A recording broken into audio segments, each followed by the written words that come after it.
وَأَنَّ مُحَمَّدَ الرَّسُولُ اللَّهِ، اور میں اس بات کی بھی گواہی دیتا ہوں کہ محمد صلی اللہ علیہ وسلم اللہ کے رسول ہیں۔ بس یہ چیزیں ہمیں دوسروں سے ممتاز کرتی ہیں۔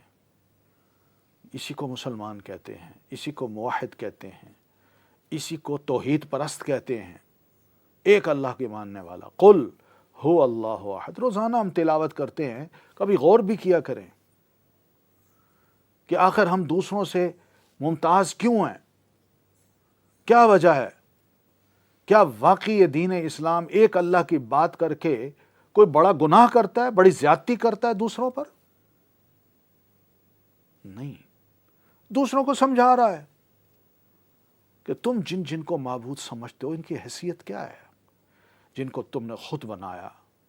وہ بنانے والا خود معبود بن جائے وہ زیادہ بہتر ہے، جس کو بنایا گیا وہ کیوں معبود ہو؟ مگر یہاں بھی حضرت انسان کی عقل کم سوچتی ہے، کم کام کرتی ہے۔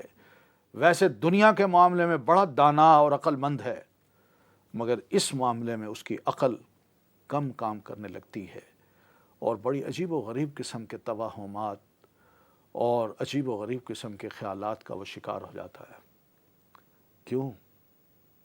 غور کرنا چاہیے، سب کو غور کرنا چاہیے کہ آخر ہمارا معبود کون ہے۔ یہ حضرت انسان کی تاریخ میں یہی کچھ ہو رہا ہے، یہی چلتا آ رہا ہے۔ اس لیے اللہ تعالیٰ نے قرآن مجید میں بھی اس کا شکوہ کیا ہے کہ میں نے سب کچھ کیا، مگر افسوس یہ ہے کہ میرے ہوتے ہوئے پھر بھی یہ دوسروں کو اپنا معبود بنا لیتے ہیں۔ ناظرین، یہ آیت بہت فکر کی دعوت دیتی ہے۔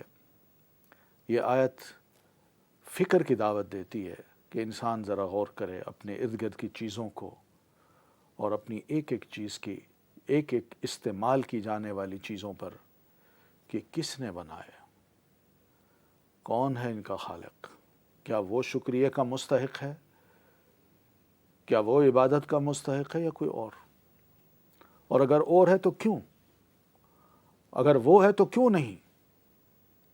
سوچنے کی بات ہے، ہم اس کو کیوں چھوڑتے ہیں، دوسروں کی طرف کیوں جاتے ہیں؟ الحمدللہ الحمدللہ مسلمان قرآن مجید سے وابستہ ہو کے اس چیز کو سمجھتا ہے۔ دنیا کو ایک بار ضرور قرآن مجید کا مطالعہ کرنا چاہیے، کھلے دل کے ساتھ، اپنے دل سے، اپنے ذہن سے وہ تمام خیالات ذرا نکال کے ایک طرف رکھ دے اور پھر اس کے بعد قرآن مجید کو پڑھے۔ قرآن مجید کا ایک ایک لفظ اس کے دل میں اترے گا اور مانے گا انسان کہ ہاں یہ کتاب صحیح دعوت دیتی ہے، صحیح بات کرتی ہے، لاجک ہے، عقل ہے، دلائل ہیں، اور پھر اس کے ساتھ ساتھ بہترین کلام ہے، بہترین انداز ہے جو اپیل کرنے والا ہے۔ ناظرین محترم،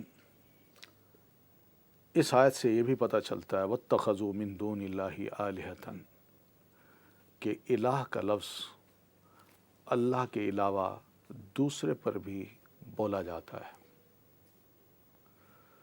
دوسرے کو بھی لوگ معبود کہہ دیتے ہیں، مگر تھوڑا سا فرق ہمیں کرنا ہوگا۔ بس فرق یہ ہے کہ الہ یعنی معبود برحق کون ہے اور باطل کون ہے، یہ فرق جاننا بڑا ضروری ہے۔ برحق الہ کون ہے؟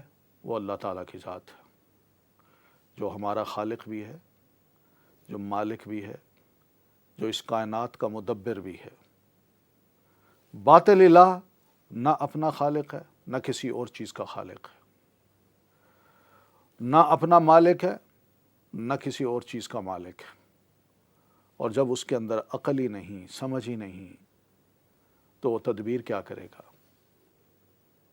یہ فرق کرنا بڑا ضروری ہے، ورنہ انسان جب کہتا ہے نا گاڈز یا گاڈ یا گاڈس،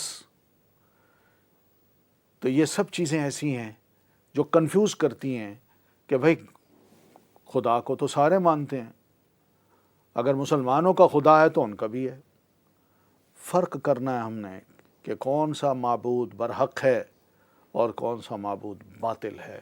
ذالک بأن اللہ هو الحق وَأَنَّ مَا يَدْعُونَ مِن دُونِهِ باطل۔ یہ اس وجہ سے دین کی تعلیم یا قرآن مجید کی تعلیم دی گئی ہے اور اللہ کا تعارف کرایا گیا ہے۔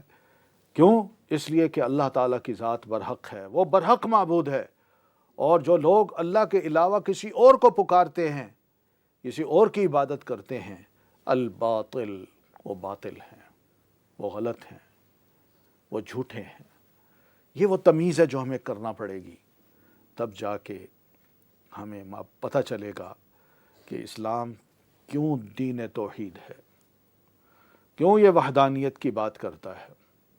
ایک اللہ کو ہم سمجھ لیں تو یقین مانیے سارے خدا چھٹ جائیں گے، اور خدا بھی نہیں محسوس ہوں گے، بلکہ پتھر، بے جان چیزیں، بیکار چیزیں وہ نظر آئیں گی، محسوس ہوں گی، یہ کچھ کرنے والے نہیں ہیں، اور اگر کرنے والا ہے تو صرف اللہ تعالیٰ کی ذات ہے۔ ناظرین، انہی کلمات کے ساتھ میں آپ سے اجازت چاہتا ہوں۔ انشاءاللہ مزید کے لیے آپ کی خدمت میں دوبارہ حاضر ہوں گا۔ اس وقت تک کے لیے اجازت۔ السلام علیکم ورحمۃ اللہ وبرکاتہ۔